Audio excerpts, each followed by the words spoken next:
আজকে এমন একটা মজার ডেজার্ট রেসিপি শেয়ার করব যেটা প্রথমে আমি শেয়ার করতে চাইনি, কিন্তু আবার ভাবলাম না, তোমরা তো আমার ফ্যামিলির মতো, তোমাদের সাথে তো শেয়ার করতেই পারি আমি।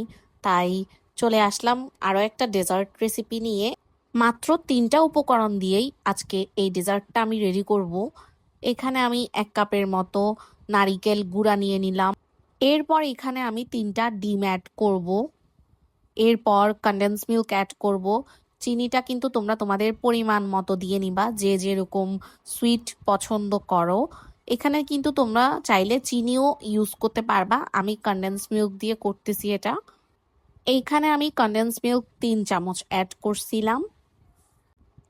এরপর এখানে আমি গুঁড়া দুধকে হালকা একটু কুসুম গরম পানিতে মিক্সড করে নিব।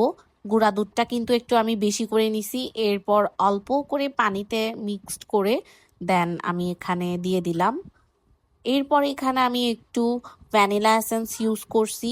ভ্যানিলা এসেন্সটা অপশনাল, তোমরা চাইলে নাও দিতে পারো।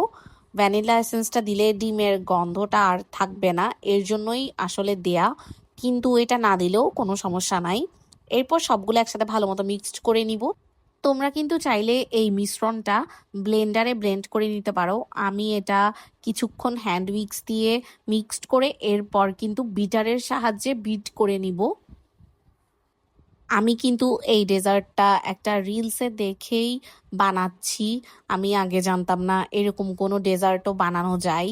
আমি এটা জাস্ট ফার্স্ট এক্সপিরিয়েন্স করলাম আর তোমাদের সাথেও শেয়ার করলাম।